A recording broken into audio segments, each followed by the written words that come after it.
بسم الله الرحمن الرحيم. الحمد لله فاطر السماوات والأرض جاعل الملائكة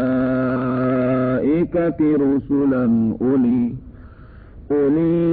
أجنحة مثنى وثلاث ورباع يزيد في الخلق ما يشاء إن الله على كل شيء قدير.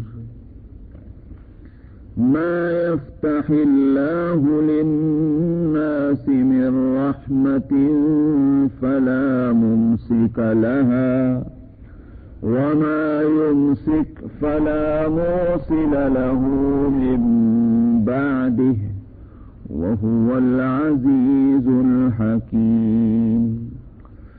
يا أيها الناس اذكروا نعمة الله عليكم هل من خالق غير الله يرزقكم من السماء والأرض لا إله إلا هو فأنى تؤفكون. وإن يكذبوك فقد كذبت رسل من قبلك وإلى الله ترجع الأمور. صدق الله العظيم. اس کے بعد سورہ ہے سورہ فاطر. یہ سورت بھی مکی ہے. اس کے اندر 43 آیتیں ہیں. 45 آیتیں ہیں.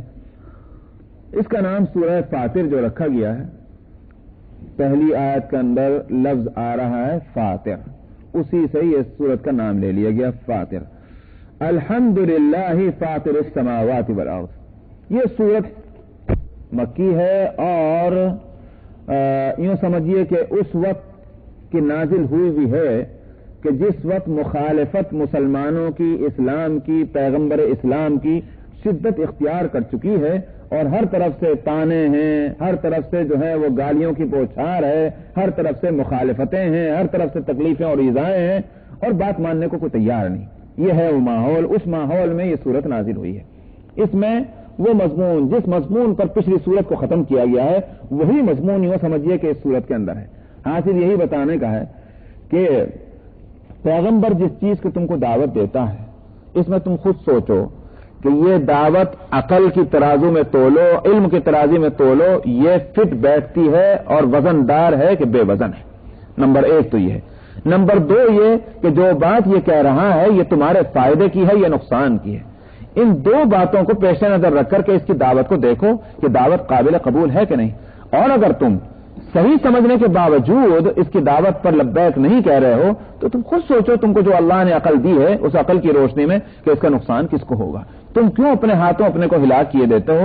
یوں کہیے کہ از راہ لطف و عنایت اور رحم اور مہربانی سے ان کو فہمائش کی جا رہی ہے صورت کے اندر، اور کہیں کہیں نبی کریم صلی اللہ علیہ وسلم کو بھی تسلی دی گئی ہے کہ آپ اپنے آپ کو اس غم میں مبتلا نہ کریں کہ نہیں مان رہے. جو نہیں مان رہے ان کی طرف سے غم نہ کیجیے، اپنے اوقات کو جو ہے ان لوگوں کی ہدایت میں اور ان لوگوں کے اصلاح اور تربیت میں لگائیں جو آپ کی بات کو سنتے ہیں. یہ ہے حاصل اس پوری سورت کا. فرمایا تمام تعریفیں اس اللہ کے لیے ہیں کہ جو پیدا کرنے والا ہے آسمانوں کا اور زمین کا. جاعل الملائکۃ رسلا، جس نے بنایا ہے فرشتوں کو اپنا، انگلش میں کہیے تو ریپریزنٹیٹیو، اور رسول کہتے ہیں پیغام رساں کو، جو پیغام پہنچانے والا ہے. یا تو یہاں مراد اس سے یہی ہے کہ اللہ سبحانہ و تعالی ان فرشتوں کو کہ جو اس مخلوقات کائنات کے اندر سب سے زیادہ مقدس اور مکرم مخلوق ہے، جن کے مقدس ہونے کو مشرکین مکہ بھی تسلیم کرتے ہیں، اسی واسطے ان کو معبود تسلیم کیے ہوئے ہیں کہ اللہ کی بیٹیاں ہونے کی وجہ سے فرشتے جو ہیں معبود ہیں. تو یہاں بتلانا ہی ہے کہ معبود کہاں سے ہوں گے؟ یہ تو اللہ کے مأمور ہیں. اللہ سبحانہ و تعالیٰ کے حکم کو بجا لانے والے ہیں، یہ مراد ہے۔ تو چاہے وہ پیغام لانے والے فرشتے ہوں، اس اعتبار سے رسول کہا گیا، یا اس اعتبار سے بھی رسول ہیں کہ اللہ نے فرمایا کہ یہ کام کرو، یہ کام کرو، یہ کام کرو، تو اسی لیے میں نے کہا کہ انگلش میں ان کو ریپرزینٹیٹیو بھی کہہ سکتے ہیں۔ اللہ نے بنایا ہے، جو بنانے والا ہے فرشتوں کو اپنا مامور، اور وہ فرشتے کیسے ہیں؟ اولی اجنحۃ مثنی و ثلاث و رباع، یعنی طاقت اور قوت والے ہیں۔ یہ نہیں کہ اللہ نے حکم دے دیا اتنا بڑا کہ جس کا پورا کرنا مشکل ہے، اس کی طاقت ان کے اندر موجود ہے کہ آسمانوں اور زمینوں کی سیر، وہ آسمان اور زمینوں کے فاصلے کہ جن کو کسی حساب میں نہیں لایا جا سکتا، کہ صاحب 10 میل، 50 میل، 10,000 میل، 10 ملین میل، 10 بلین میل، کوئی حساب ہی نہیں اس کے اندر، لیکن ان فرشتوں کا آنا اور جانا ایک جگہ سے دوسری جگہ اللہ کے حکم کی تعمیل میں اس لیے ان کے واسطے مشکل نہیں ہے کہ اللہ نے ان کو بڑی طاقت اور قوت والا بنایا۔ اس کے لیے لفظ لا ہے اولی اجنحۃ، کہ اللہ نے ان کو بازو والا، پر والا بنایا ہے۔ کسی کے 2 پر ہیں، کسی کے 3 پر ہیں، کسی کے 4 پر ہیں۔ یہاں 4 پر لا کر بات ختم کر دی گئی ہے، اس کا یہ معنی نہیں ہے کہ 4 سے زیادہ نہیں، بلکہ کثرت مراد ہے، مختلف، جس کو جو کام سپرد کیا گیا ویسے ہی اس کو طاقت دی گئی ہے۔ کسی کو اگر یہ کہا کہ یہیں رہو تم، کہیں نہیں جانا، اس کو زیادہ پروں کی ضرورت نہیں ہے۔ جس کو اگر لمبے سفر کے لیے مامور کیا ہوا ہے اس کو زیادہ پر دیے گئے۔ مثلا حضرت جبریل علیہ الصلوۃ والسلام کے لیے آتا ہے حضرت عائشہ رضی اللہ عنہا کی حدیث میں کہ نبی کریم صلی اللہ علیہ وسلم نے 2 مرتبہ حضرت جبریل کو ان کی اصلی شکل میں دیکھا، تو اس طرح دیکھا کہ آسمان کو، پورے افق کو معلومات ڈھانپ رکھا ہے، کوئی چیز ان سے ادھر ادھر نظر نہیں آ رہی ہے، پورے فضائے آسمانی جو ہے وہ چھپ گیا ہے حضرت جبریل سے، اور 600 بازو بتلائے کہ 600 بازو اور 600 پر ہیں حضرت جبریل علیہ السلام کے۔ تو معلوم ہوا کہ یہاں کوئی ایک مقررہ تعداد بتلانی مقصود نہیں ہے، 1 سے شروع ہو کر کے 4 تک لیا ہے، مراد یہ کہ زیادہ بھی ہو سکتے ہیں، تو طاقت اور قوت کو بتلانا ہے۔ پرندہ جو اڑتا ہے وہ ظاہر ہے کہ اپنے پروں سے اڑتا ہے، جتنے اس کے آپ دیکھیں گے کہ جتنے پرندے کے اس بازو کے اندر جتنے پروں کا اضافہ ہوگا وہ اتنا ہی تیز جانے والا پرندہ ہوتا ہے۔ یہاں بازو بھی اور بڑھا دیے گئے، نہ صرف یہ کہ پر، تو اس لیے اس کی طاقت اور قوت کو بتلانا مقصود ہے۔ بنانے والا ہے فرشتوں کو اپنا نمائندہ، جو پر والے ہیں 2 3 اور 4 یزید فی الخلق ما یشاء، اور تو 4 پر گاڑی نہیں رکتی، وہ جو بات میں نے کہی ہے آگے کی آیت بھی اسی کو بتلا رہی ہے۔ فرمایا کہ پیدا کرنے میں اللہ جس کے لیے جو چیز چاہتا ہے اس کو اضافہ کر دیتا ہے، تو اللہ چاہیں تو 1 پر والا فرشتہ بنا دیں، 2 پر والا بنا دیں، 600 پر والا بنا دیں، اس کو اس کے اختیار ہے۔ ان اللہ علی کل شیء قدیر، بلا شبہ اللہ ہر چیز پر قدرت رکھنے والے ہیں۔ ما یفتح اللہ للناس من رحمت فلا ممسک لها، فرمایا کہ اللہ سبحانہ و تعالی جس کے لیے رحمت کھول دیں، جس کو رحمت عطا فرمائیں، اس کو کوئی روکنے والا نہیں اس رحمت سے۔ وما یمسک فلا مرسل له من بعدہ، اور جس کو رحمت سے محروم کرنے کا فیصلہ فرمائیں، رحمت روک دیں جس سے، اس کو رحمت دینے والا یا اس رحمت کا راستہ کھولنے والا کوئی نہیں۔ فلا مرسل له من بعدہ، اللہ کے فیصلے کے بعد۔ وہو العزیز الحکیم، وہ اپنے فیصلے پر غالب ہے، اور فیصلہ اس کا جو ہے وہ اندھے کی لاٹھی کی طرح نہیں چلتا، بلکہ یہ حکمتوں کی بنیاد پر ہے۔ الحکیم، وہ حکمت والا ہے۔ بس یہ تک رکھیے گا۔ آیت نمبر 3 اس قرآن شریف میں صفحہ 1153۔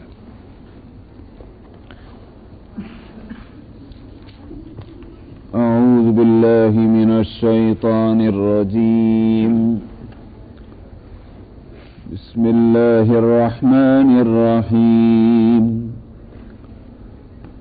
یا ایہا الناس اذکروا نعمت اللہ علیکم هل من خالق غیر اللہ یرزقکم من السماء والارض لا الہ الا هو فأنا تؤفکون۔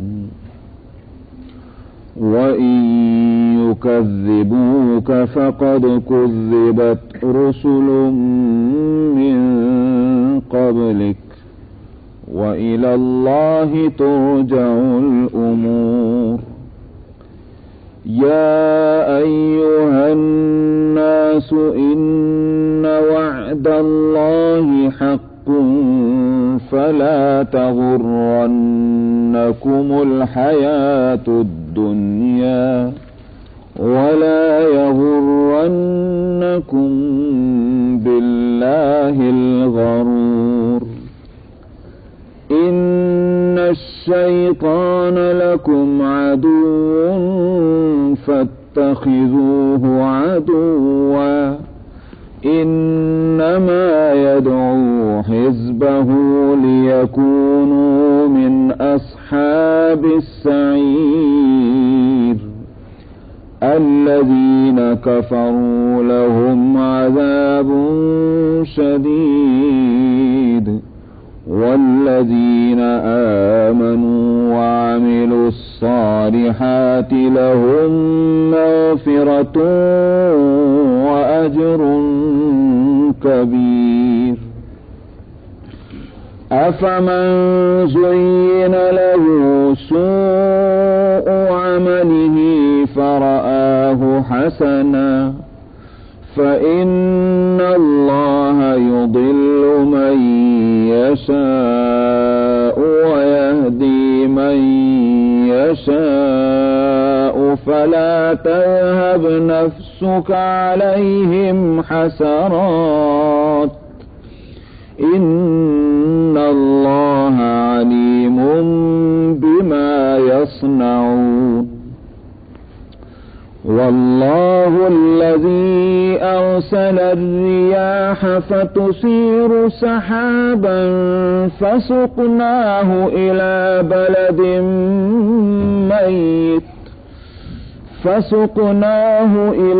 بلد ميت فأحيينا به الأرض بعد موتها كذلك النشور.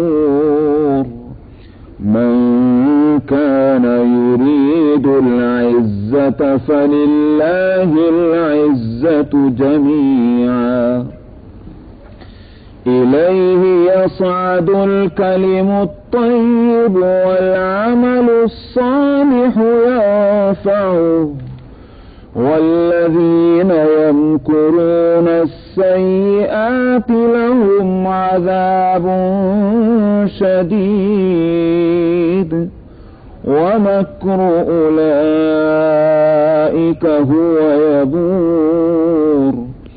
والله خلقكم من تراب ثم من نطفة ثم جعلكم أزواجا وما تحمل من أنثى ولا تضع إلا بعلمه وما يعمر من معمر ولا ينقص من عمره إلا في كتاب إن ذلك على الله يسير.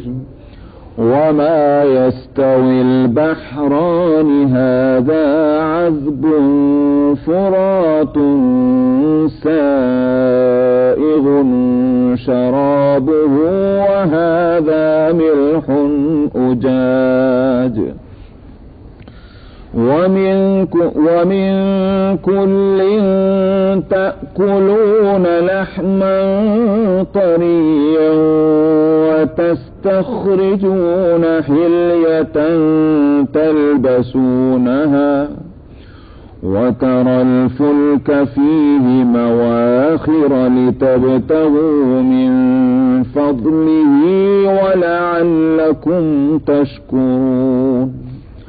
يولج الليل في النهار ويولج النهار في الليل وسخر الشمس والقمر كل يجري لأجل مسمى ذلكم الله ربكم له الملك والذين تدعون من دونه ما يملكون من قطمير إن تدعوهم لا يسمعوا دعاءكم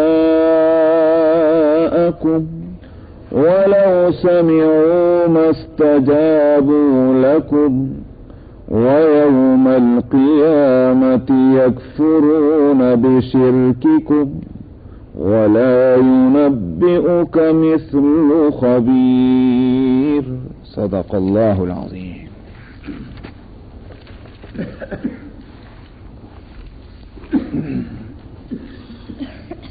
گزشتہ آیتوں میں فرمایا تھا کہ آسمانوں اور زمینوں کا پیدا کرنے والا اللہ ہے. فرشتوں کی حقیقت اس کے سوا اور کچھ نہیں کہ وہ اللہ کے مأمور ہیں. یہ نہ سمجھنا کہ چونکہ بارش برسانے والے میکائیل ہیں اور وحی لانے والے جبرائیل ہیں اور اسی طرح سے موت دینے والے اسرائیل ہیں تو لہذا یہ فرشتے جو ہیں ان کو پاور ہے، ان کو قدرت ہے، جب چاہے بارش برسا دیں، جب چاہے کسی کو موت دے دیں اور جب چاہے وہ ہدایت کی بات اوپر سے لے کر آ جائیں، ان کو اختیار ہے. یہ صورت نہیں، وہ مامور ہیں. جب اللہ چاہیں جس کام کو وہ کام اس وقت ہوتا ہے اور فرشتوں کی مجال نہیں کہ اس کے خلاف کر سکیں. تو اللہ تعالیٰ کی یہ مامور ہے، معبود نہیں ہے. یہ تم ان کو معبود نہیں بنا سکتے اس لیے کہ ان کو کوئی اختیار و پاور نہیں. یہ بات کہی گئی تھی. اور اچھائی اور برائی کے سارے فیصلے اللہ کے اختیار میں ہیں. ما یفتح اللہ للناس من رحمت فلا ممسک لها. اللہ تعالیٰ اگر کسی کے لیے رحمتوں کا فیصلہ کر دے، وہ رحمتیں چاہے دنیا سے متعلق ہوں یا وہ آخرت سے متعلق ہوں، دین کی ہوں یا دنیا کی ہوں، کسی کے واسطے ہدایت کا فیصلہ کر دیں کوئی روک نہیں سکتا. اللہ تعالیٰ کسی کے لیے روزی اور اولاد کا فیصلہ کر دیں کوئی روک نہیں سکتا. اور اللہ تعالیٰ کسی کو بے اولادہ ہونے کا فیصلہ کر دیں اور روزگار میں اور اس کے رزق کے اندر کمی کرنے کا فیصلہ کر دیں، کوئی اس دروازے کو کھولنے والا نہیں ہے. یہ تنہا اللہ کو قدرت ہے. اس کے علاوہ جب فرشتوں کو قدرت نہیں اور پھر کس کو ہو سکتی ہے؟ اس لیے کہ فرشتے ہی ملائے اعلیٰ کے ہیں اور کائنات کی تدبیر اور انتظام کرنے کی ذمہ داری اللہ تعالیٰ نے فرشتوں کے سپرد کر رکھی ہے. مگر یہ ذمہ داری سپرد کرنے کی یہ معنی نہیں ہے کہ اللہ ان کا محتاج ہے. اللہ نے کسی مصلحت سے ان کو یہ کام سپرد کیا. اللہ ان کی مدد کا محتاج نہیں. یہ ہے وہ مضمون جو گزشتہ 2 آیتوں میں آیا. اس کے بعد فرماتے ہیں کہ یا ایھا الناس اذکروا نعمت اللہ علیکم. اے لوگو، اللہ کی مہربانیوں کو ذرا یاد کرو. کیا ہے وہ؟ هل من خالق غیر اللہ یرزقکم من السماء والارض. کیا کوئی پیدا کرنے والا اللہ کے علاوہ ہے کوئی جو تم کو رزق دیتا ہو آسمانوں میں اور زمین میں؟ 2 چیزیں ہیں. ایک ہے وجود کا ملنا اور ایک ہے وجود کو برقرار رکھنا، وجود کو باقی رکھنا. 2 کام بالکل الگ الگ ہیں. ظاہر بات ہے کہ یہ تو تم یوں کہو کہ نعمت جو ہے وجود ہے، زندگی. اگر اس کو نعمت مانتے ہو تو یہ نعمت کس کی طرف سے آئی؟ ظاہر ہے کہ اللہ کی طرف سے. یہ تو وہی مانتے ہیں کہ جو اس قرآن کے مخاطبین ہیں، مشرکین اور کفار، وہی مانتے ہیں کہ خالق اللہ ہے. اچھا صاحب، دوسری نعمت کیا ہے؟ کہ دیے ہوئے وجود کو باقی رکھنا. یہ کس کے ہاتھ میں؟ انہوں نے کہا اللہ کے ہاتھ میں. اس لیے کہ دیا ہوا وجود باقی رہتا ہے بظاہر اسباب، روزی کے ذریعے سے. کھانا نہ ملے تو مر جائے گا، پینا نہ ملے تو مر جائے گا بھوکے اور پیاسے. تو لوگ سمجھتے ہیں کہ بھئی کھانے سے جیتا ہے، پینے سے جیتا. اگر یہ بات ہے تو کھانا کس نے دیا، پینا کس نے دیا؟ تو پھر ظاہر ہے اس کا جواب یہ کہ اللہ نے دیا. تو معلوم ہوا کہ وجود اللہ نے دیا، وجود کے سنبھالنے کا سامان اللہ نے دیا. تو یہ سجدے کسی اور کو ہوں؟ وجود اللہ کا دیا، وجود کے برقراری کا سامان اللہ کا دیا، اور جا کر تم ماتھا ٹیکو کسی اور کے دربار میں؟ یہ کیسے ہوگا؟